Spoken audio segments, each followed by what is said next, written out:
कोई भी इंसान जिसकी बेल को सुना जा रहा है, अगर उसी केस में दो चार लोग और भी थे, या तो शुरू से ही वो एब्सकॉन्ड चल रहे हैं मतलब फरार चल रहे हैं, या फिर कोई इंसान बेल लेने के बाद फरार हो गया, ऐसे में अब दूसरे ने बेल लगाई तो क्या उसकी बेल को भी नहीं सुना जाना चाहिए, डिसमिस कर देना चाहिए? क्या यही कानून है? दोस्तों, अपने देश के कानून में कई बार ऐसे जजमेंट्स आए, कई बार रूल्स बनाए गए जिसमें यह बताया गया कि कोई भी इंसान जिसकी बेल को सुना जा रहा है, अगर उसी केस में दो चार लोग और भी थे, या तो शुरू से ही वो एब्सकॉन्ड चल रहे हैं मतलब फरार चल रहे हैं, या फिर कोई इंसान बेल लेने के बाद फरार हो गया, ऐसे में अब दूसरे ने बेल लगाई तो क्या उसकी बेल को भी नहीं सुना जाना चाहिए, डिसमिस कर देना चाहिए? क्या यही कानून है?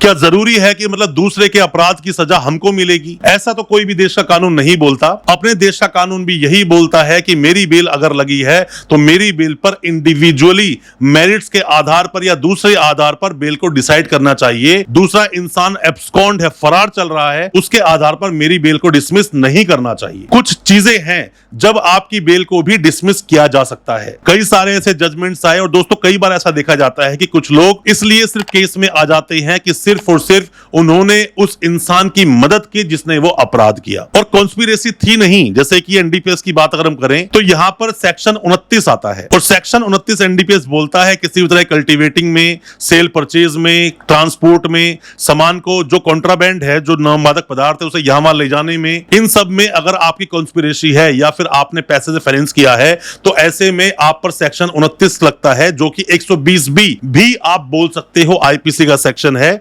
जिसमें यह बताता है कि मिली भगत है, प्लानिंग है। इन सब चीजों को देखते हुए कई बार सामने वाले को बेल नहीं मिलती है। हर केस अलग है, अपने केस से कनेक्ट करके सुनोगे तो आपको ज्यादा समझ आएगा। तो आज हम इसी मैटर पे बात करेंगे कि अगर कोई एक्यूज फरार चल रहा है और आपकी बेल लगाई गई, आप जेल में हो, तो क्या आपकी बेल भी नहीं होगी या बेल हो जाएगी? ज्यादा कुछ जानने के लिए दोस्तों बने रहिए हमारे इस वीडियो के साथ। आप में से कोई भी नए वकील साहब है, कोई भी लॉ स्टूडेंट है, अभी कानून की जानकारी ले रहे हो, या आपका सगा संबंधी जानकार कोई भी जेल में है या आप पर कोई केस हुआ है, वीडियो को पूरा देखें और समझें। मैं आपको वो सब बता रहा हूं जो मेरा पर्सनल एक्सपीरियंस है केसेस को फाइट करने का, lower court, high court, supreme court में जो हमने एक्सपीरियंस लिया, उस एक्सपीरियंस को साझा कर रहा हूं आपके साथ, ताकि आप भी अपने आप को कानूनी जानकार बना सके। दोस्तों, क्या बोलता है नॉर्मल एक वे की अगर बात करूं, बोलते हैं कि मे the fact that the co accused is absconding, सिर्फ इस फैक्ट को देखें कि को एक्यूज जो है वो फरार चल रहा है, can not be the sole ground. ये सिर्फ सोल ग्राउंड नहीं हो सकता, सिर्फ ये ग्राउंड नहीं हो सकता to deny a bail of another accused. दूसरे इंसान की बेल को डिसमिस करने के लिए ये अकेला ग्राउंड नहीं हो सकता। खास करके जिसकी बेल सुनी जा रही है वो थोड़ा सा अलग है,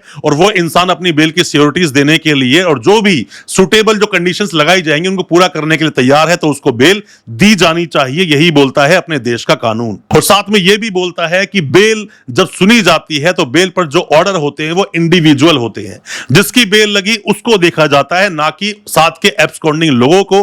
कई बार तो क्या होता है कि दोस्तों जैसे ही शुरू में केस हुआ तभी लोगों को पकड़ लेते हैं, और काफी लोग फरार चल रहे होते हैं। वो शुरू से फरार चलते हैं, एंड तक फरार होते हैं। और कई बार क्या होता है किसी इंसान ने बेल ले ली और बेल लेने के बाद दोबारा प्रेजेंट ही नहीं आया, मतलब उसने इंटरिम बेल ली 10 दिन की, मेरी वाइफ का ऑपरेशन है ऐसे बोल के ले ली उसने बेल, और वो आया ही नहीं, कभी फरार हो गया। तो क्या इसको देखते हुए बेल डिसमिस की जाती है? खास करके ऐसा एनडीपीएस केसेस में बहुत बार होता है, बहुत बार लोग एब्सकॉन्ड होते, फरार हो जाते हैं। सभी उस तरह के मामले में जिसमें 20 साल की कैद, उम्र कैद, फांसी तक हो सकती है, ऐसे में बंदे भाग जाते हैं, वापस नहीं आते। कुछ जजमेंट के साथ दोस्तों मैं आपको बताना चाहूंगा। सबसे पहला जजमेंट है कल्याण चंद्रशेखर वर्सेस राजेश रंजन @पप्पू यादव 2004 का दोस्तों ये मामला है। सुप्रीम कोर्ट ने हेल्ड किया कि bail should be considered on the merits of each individual.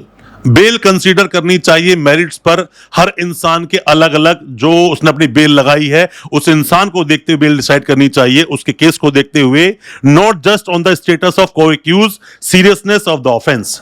सिर्फ इसलिए नहीं कि को एक्यूज का मामला जो था उसका मामला सीरियस है या बंदा भाग जाए, इन चीजों को सिर्फ देखते हुए एक इंसान की जो बेल लगाने आया उसकी बेल को डिसाइड नहीं करना चाहिए, डिसमिस नहीं मारना चाहिए। एक और जजमेंट दोस्तों बताता हूं मैं आपको, संजय चंद्रा वर्सेस सीबीआई 2011 का दोस्तों ये मामला है, जिसके अंदर बोला कि nature of allegation associate with others. जो नेचर ऑफ एलिगेशन है एसोसिएट विद अदर्स, मतलब दूसरे के साथ में, एक आदमी चीटिंग फोर्जरी में पकड़ा गया, उसके ऊपर सेक्शन लगे 336 भी है, 38 भी है, या फिर मैं बात करूं 468 है, 467 है, 420 भी लगा है। नए वाले कानून में 318 सबसेक्शन 4 लगा हुआ है। उन लोगों का मामला बहुत सीरियस था, मतलब कि उन लोगों ने ही कांड किया था और वो फरार चल रहे हैं, इसका रोल कम है। ऐसे में भी किसी इंसान की बेल को डिसमिस नहीं करना चाहिए, इस इंसान की बेल को अलग से सुनना चाहिए, डिसाइड करना चाहिए। एक और दोस्तों जजमेंट आपको देना चाहूंगा, शराफत Ali versus state of UP 2020। Allahabad high court ने इस बेल को दोस्तों डिसाइड किया था और उसमें बोला था, इन्होंने बोला कि even through the co accused were absconding स्टेटिंग। इसमें दोस्तों ये जो जजमेंट आया वो इलाहाबाद हाई कोर्ट का आया, granting the bail even through the co accused were absconding stating, कि वो जो पहले से ही जो को एक्यूज है वो फरार चल रहा है, उसको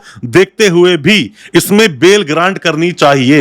ये जो जजमेंट आपको बताया मैंने इलाहाबाद हाई कोर्ट का है, यूपी वालों के बहुत ज्यादा ये काम आएगा। और इसमें यह भी बोला गया जो बंदे फरार चल रहे हैं उन पर सीरियस एलिगेशंस थे तो उसी का प्रभाव इस पर भी पड़ेगा, ऐसा होना नहीं चाहिए। पर की पॉइंट्स क्या बोलते हैं? की पॉइंट्स ये बोलते हैं किसी इंसान को जब बेल ग्रांट की जानी चाहिए तो कुछ बातों का ध्यान रखना चाहिए। किन बातों का ध्यान रखना चाहिए? जब भी दोस्तों किसी इंसान को बेल ग्रांट की जाती है तो bail is a personal remedy.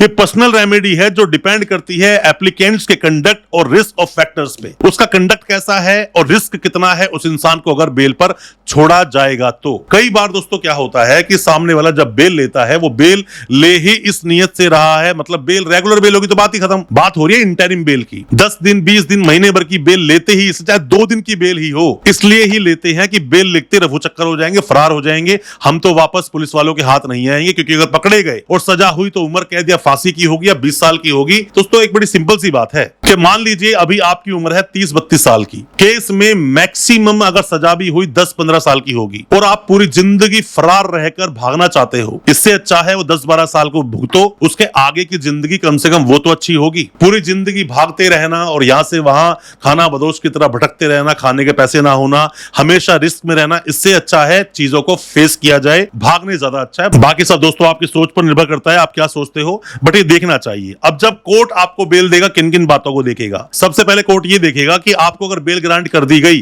तो कहीं आप फरार तो नहीं हो जाओगे, कहीं आप भाग तो नहीं जाओगे, कहीं ऐसा ना हो कि बेल देने के बाद आप रफू चक्कर आप दोबारा कोर्ट में आओगे ही नहीं। दूसरा होता है कि अगर आपको बेल ग्रांट कर दी जाए तो ऐसा तो नहीं कि डॉक्यूमेंट बेस्ड केस है और आप उसमें जाकर डॉक्यूमेंट्स में छेड़छाड़ करवाओगे या डॉक्यूमेंट में छेड़छाड़ करोगे, मतलब एविडेंसेस के साथ आप टेम्परिंग करोगे। इन बातों को देखा जाता है। तीसरा पॉइंट यह देखा जाता है कि अगर आपको बेल ग्रांट कर दी गई, 307 का मामला, 302 का मामला, मारपीट का मामला, पॉक्सो का मामला, तो ऐसे में जाकर कहीं आप विटनेस को धमकाओगे तो नहीं? क्या आपको बेल देने के बाद में क्या ये रिस्क हो सकता है कि आप जाकर विटनेस को धमकाओगे, केस को पूरा पलट सकते हो? इन बातों को भी देखा जाता है। साथ में दोस्तों बेल देने से पहले यह भी देखा जाता है कि आपका कंडक्ट कैसा है। कंडक्ट कैसा है या पहले क्या आप बेल पर छूटकर आए हो या इंटरिम पर आप आए हो, टाइमली सरेंडर किया है कि नहीं किया। कोई इंसान 5-7 बार अगर इंटरिम बेल पर बाहर आ चुका है, बार बार टाइमली सरेंडर कर रहा है तो उसको बेल इजीली मिल जाती है, बहुत ज्यादा प्रॉब्लम्स होती नहीं है। कंडक्ट देखता है हमेशा कोर्ट कि आपको बेल देने के बाद क्या आप ट्रायल को सही तरह से अटेंड करोगे भी या फिर नहीं। इन सब चीजों को देखा जाता है, फिर चाहे आप को एक्यूज ही क्यों ना हो। अब कब कब आपकी बेल को डिसमिस भी मार दिया जाता है कोर्ट के द्वारा, बेशक से सामने वाला एब्सकॉन्ड चल रहा है, ये अकेला ग्राउंड नहीं है। पहला ग्राउंड दोस्तों ये होता है कि क्या आप उस कॉन्स्पिरेसी का हिस्सा हो जो कॉन्स्पिरेसी रची गई थी, या फिर आगे जाकर भी कॉन्स्पिरेसी में आप शामिल हो सकते हो। दूसरा होता है सिमिलर रोल, अगर मर्डर हुआ, आप दोनों ने गोली मारी, उसने ही मारी, आपने ही मारी, तो ऐसे में भी आपकी बेल को डिनाई किया जा सकता है। सिर्फ वो एब्सकॉन्ड चल रहा है, सिर्फ ये ग्राउंड नहीं है, दूसरा ग्राउंड बन जाता है कि आपको भी यहां पर बेल नहीं दी जाएगी। एक और दोस्तों ग्राउंड होता है कि मान लीजिए किसी इंसान को, जो इंसान फरार चल रहा है, आप खुद ही उसको हार्बर प्रोवाइड कर रहे हो, मतलब उसको छुपा रहे हो, आपके फैमिली मेंबर, यार दोस्त उसको छुपा रहे हैं और फिर आप बेल लगा रहे हैं, तो ऐसे में भी आपकी बेल को डिनाई किया जा सकता है, डिसमिस किया जा सकता है। सवाल चाहते हो पूछना, सवाल भी पूछ सकते हो, या फिर आप कमेंट बॉक्स में जाकर सजेशन भी दे सकते हो नेक्स्ट वीडियो किस टॉपिक पर लेकर आए। अच्छा लगा हो आज का वीडियो, चैनल को सब्सक्राइब करना बिल्कुल ना भूले, साथ में लगा बेल आइकन जरूर दबा दें ताकि इसी तरह की लीगल अवेयरनेस की वीडियोस दोस्तों आप तक पहुंच सके सबसे पहले। बहुत बहुत शुक्रिया दोस्त, धन्यवाद हमारे इस वीडियो के साथ बने रहने के लिए।